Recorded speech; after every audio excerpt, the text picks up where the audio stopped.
وَلَقَدْ يَسَّرْنَا الْقُرْآنَ لِلذِّكْرِ فَهَلْ مِن مُّدَّكِرٍ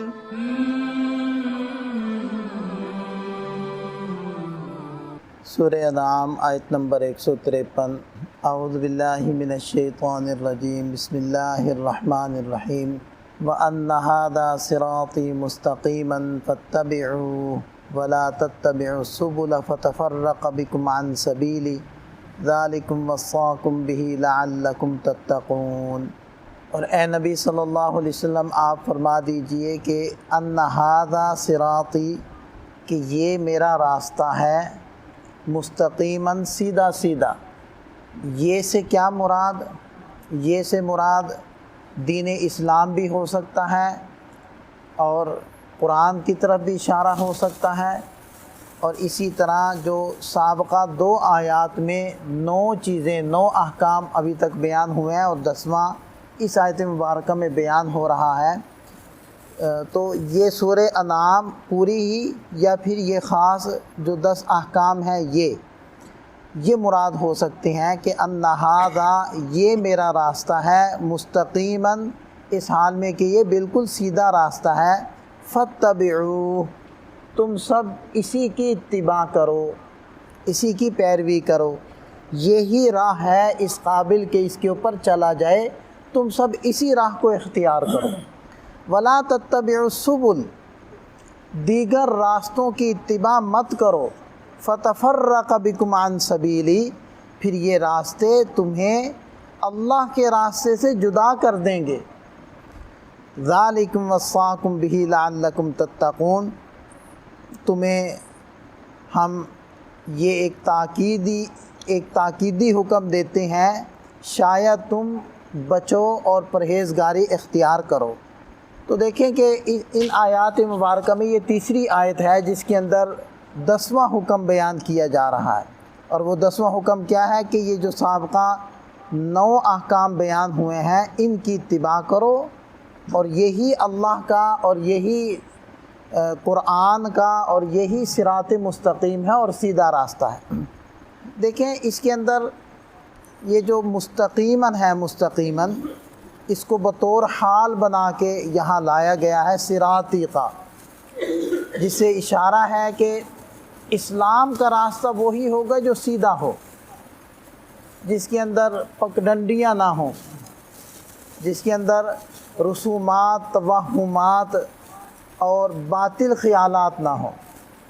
ایک طریقہ تو یہ ہوتا ہے کہ آپ قرآن کو اور احادیث کو سامنے رکھ کر اس سے جو تجویزات، جو عقائد، جو نظریات ثابت ہوتے ہیں ان کو اپنا لیں، یہ ہے سیدھا راستہ۔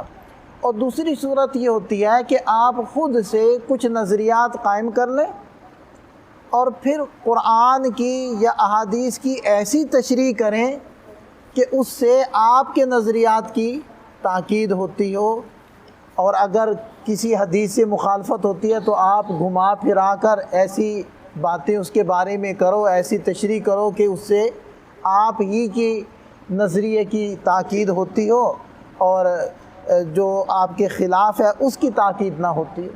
اب دیکھیں کہ اہل تشیع ہیں یا دیگر مرجیہ ہیں، قدریہ ہیں اور باطل فرق ہیں، وہ تمام بھی جو دلائل نکالتے ہیں وہ قرآن سے ہی دلائل لیتے ہیں، قرآن ہی کو بنیاد بناتے ہیں۔ معتزلہ جو نظریات کے اندر سب سے بڑے مخالف ہیں اہل سنت کے، معتزلین، تو ان کے دلائل بھی قرآن سے ہی ہیں۔ تو ایک تو طریقہ یہ ہوتا ہے کہ خود اپنے نظریات کچھ قائم کر کے قرآن و سنت کو اس کے مطابق ڈھالنا، اور ایک یہ ہوتا ہے کہ قرآن و سنت کو پڑھ کر اپنے نظریات کو ان کے مطابق ڈھالنا اور اس کے تابع رکھنا، یہ ہے سیدھا راستہ۔ تو بہرحال پہلی آیت مبارکہ میں 5 چیزوں کا بیان ہے، 5 احکام دیے ہیں جس کی تفصیل یہاں مذکور ہے، آپ دیکھ سکتے ہیں۔ قُلْ تَعَالَوْا أَتْلُ یہ جو آیت مبارکہ شروع ہو رہی ہے لَعَلَّكُمْ تَعْقِلُونَ تک، یہاں 5 چیزوں کو بیان کیا گیا۔ لا تشرکوا باللہ شیئا شرک نہ کرو، وبالوالدین احسانا والدین کے ساتھ اچھا سلوک، ولا تقتلوا اولادکم من املاق مفلسی کی خوف سے اپنی اولاد کو قتل نہ کرو، اور ولا تقربوا الفواحش ما ظہر منها وما بطن، جو فواحش ہیں، کھلے گناہ ہیں، چھپے گناہ ہیں، ان کے قریب نہ جاؤ۔ ولا تقتلوا النفس التي حرم اللہ الا بالحق، کسی جان کو ناحق قتل نہ کرو۔ یہ 5 احکام، اور 4 ہے اگلی آیت مبارکہ میں، ولا تقربوا مال الیتیم 1 ہو گیا، وأوفوا الکیل والمیزان بالقسط یہ دوسرا ہو گیا، اور تیسرا وَإِذَا قُلْتُمْ فَعْدِلُوا تیسرا حکم ہو گیا، اور وَبِعَهْدِ اللَّهِ أَوْفُوا یہ 4 احکام ہو گئے۔ تو یہ 5 اور 4 9، اور اس کے بعد یہ 10واں أَنَّ هَذَا صِرَاطِي مُسْتَقِيمًا فَاتَّبِعُوا۔ اب دیکھیں کہ قرآن کریم کا طرز دیکھیں، بار بار ہم اس کے اوپر بات کرتے رہتے ہیں۔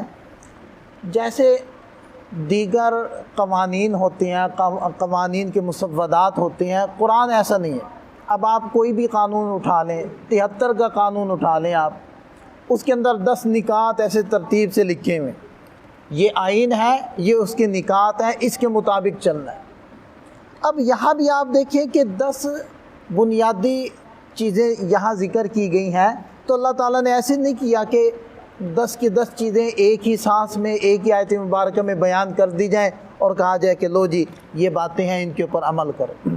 نہیں، 5 کو بیان کیا، 5 کے بیان کرنے کے بعد ارشاد فرمایا ذالکم وصاکم بہ، اس کی یہ وہ حکم ہے جس کی ہم تمہیں تاکید کے ساتھ بیان کرتے ہیں، لعلکم تعقلون، تاکہ تم عقل سے کام لو۔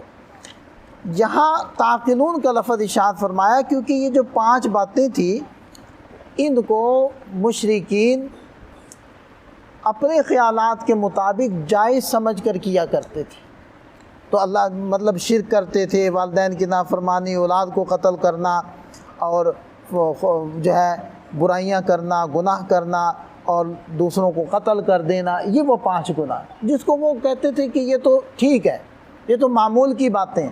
تو اللہ تعالیٰ نے جھنجھوڑا ہے، ایک تو ذالکم وصاکم بھی، وصیت کہتے ہیں ایسے حکم کو جس کے اندر بہت زیادہ تاکید ہو۔ اور وصیت کب کرتا ہے انسان؟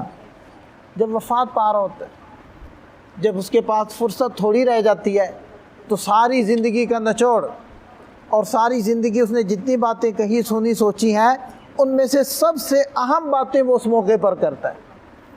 تو وہی الفاظ اللہ تعالیٰ نے استعمال کیا ہے، اور پھر آگے ارشاد فرمایا لعلکم تعقلون، کہ تم عقل سے کام لو۔ تم عقل کو استعمال کرو گے تو تمہیں پتہ چلے گا کہ یہ ساری باتیں جو تم جائز سمجھ کر رہے ہو، یہ سب باتیں غلط ہیں اور عقل کے خلاف ہیں، جھنجھوڑا ہے پکڑ کر۔ اچھا، اس کے بعد 4 باتیں پھر بیان فرمائی ہیں، اور ان کو بیان کرنے کے بعد ارشاد فرمایا لعلکم تذکرون، کہ تم نصیحت پکڑو، تمہیں تھوڑی سی کوئی ہوش آئے، غفلت ختم ہو۔ تو یہ جو 4 باتیں ہیں، ولا تقربوا مال الیتیم، یتیم کا مال نہ کھاؤ، اور ناپ تول میں کمی بیشی نہ کرو، اور جب تم بات کرو تو عدل کے ساتھ بات کرو، اللہ کے عہد کو پورا کرو، یہ 4 باتیں۔ ان 4 باتوں کو وہ مشرکین غلط سمجھتے تھے، یعنی ان کی خلاف ورزی کرنا غلط سمجھتے تھے، لیکن غفلت کی وجہ سے اکثر لوگ ان کے اوپر عمل نہیں کرتے تھے۔ تو غفلت کی نیند سے بیدار کرنے کے لیے 4 چیزوں کو بیان کر کے اللہ تعالیٰ نے آخر میں ارشاد فرمایا لعلکم تذکرون، تو غفلت کو دور کرنے کے لیے تذکرہ آخرت ہے، اس کے لیے ارشاد فرمایا لعلکم تذکرون، تم نصیحت حاصل کرو، تم تھوڑا سا دھیان کرو۔ اور 10ویں بات کیا ارشاد فرمائی وَأَنَّ هَذَا صِرَاطِي مُسْتَقِيمًا، کہ ان 9 کی 9 باتوں پر عمل کرو، یہ میرا راستہ ہے، اور اس کے علاوہ کوئی اور راستہ مت ڈھونڈو۔ لہذا مسند دارمی کی روایت ہے کہ آپ علیہ السلام نے ایک مرتبہ ایک سیدھی لائن کھینچی، اور پھر اس کے دائیں میں چھوٹی چھوٹی سے خط کھینچے، خط بنائے، اور فرمایا کہ یہ جو سیدھی لائن ہے یہ تو ہے صراط مستقیم، اور یہ جو چھوٹی چھوٹی لائنیں بنائی ہیں یہ ہیں متفرق راستے۔ اور پھر فرمایا کہ سیدھے راستے کو چھوڑ کر ان متفرق راستوں پر نہ چل پڑنا، ہر راستے پر اللہ نے ایک شیطان مقرر کیا ہوا ہے اور مسلط کیا ہوا ہے، یہ ہے سیدھا راستہ، اس کے اوپر چلنا۔ اس کو بیان کرنے کے بعد یہ سیدھا راستہ بیان کیا، اور ارشاد فرمایا کہ دوسرے راستوں کو اختیار نہ کرو، اسی راستے پر کاربند رہو اور ثابت قدم رہو۔ پھر آگے ایک آیت رہ گئی ہے، رکوع مکمل ہو جائے گا۔ پھر ارشاد فرمایا ثم آتینا موسیٰ الکتاب، پھر ہم تمہیں بیان کرتے ہیں کہ ہم نے موسیٰ علیہ السلام کو کتاب دی تھی، تماماً علی الذی احسن، جو لوگ ان میں سے نیکوکار بننا چاہتے تھے ان کے لیے وہ کتاب پوری ایک نعمت تھی۔ اور وہ جو موسیٰ علیہ السلام پر تورات اتری تھی اس کے اندر بھی جو احکام 10 تھے، 10 احکام، وہ یہی تو تھے جو یہ بیان ہوئے، اور اللہ تعالیٰ نے ان احکامات کو سارے نبیوں کی شریعت کے اندر بیان کیے۔ اور پھر فرمایا کہ وَتَفْصِيلًا لِكُلِّ شَيْءٍ، اور وہ جو کتاب تھی ہر شے کی تفصیل تھی، یعنی سیدھے راستے پر قائم رہنے کے لیے جن جن چیزوں کا جاننا اور ان کو ماننا ضروری تھا ان سب کی تفصیل تھی۔ وَهُدًى، اور ہدایت تھی، وَرَحْمَةً لَعَلَّهُمْ، اور ان کے لیے رحمت تھی، شاید بِلِقَاءِ رَبِّهِمْ يُؤْمِنُونَ، وہ لوگ اپنے رب کی ملاقات کے اوپر ایمان لائیں اور اس کو یقین کریں۔ یہ وہی عقیدہ آخرت کی طرف متوجہ کر دیا، کیونکہ ایک واحد یہ عقیدہ ہے جو بغیر نگرانی اور کیمروں کے انسان کو سیدھے راستے پر رکھ سکتا ہے، اور وہ کیا ہے؟ آخرت کی مسئولیت، قیامت کے دن کی بعض پرس کہ اللہ تعالیٰ یہ ساری ویڈیو بنوا رہے ہیں اور یہ سب کچھ میرا دیکھا جا رہا ہے، نوٹ ہو رہا ہے۔ قیامت کے دن اللہ تعالیٰ نے پوچھنا ہے کہ تم نے یہ کیوں کیا اور یہ کیوں نہیں کیا۔ یہ جو عقیدہ ہے، یہ جس کا جتنا مضبوط ہوگا وہ اتنا ہی صراط مستقیم کے اوپر کاربند ہوگا۔ اللہ تعالیٰ ہمیں سمجھ عطا فرمائے، عمل کی توفیق عطا فرمائے۔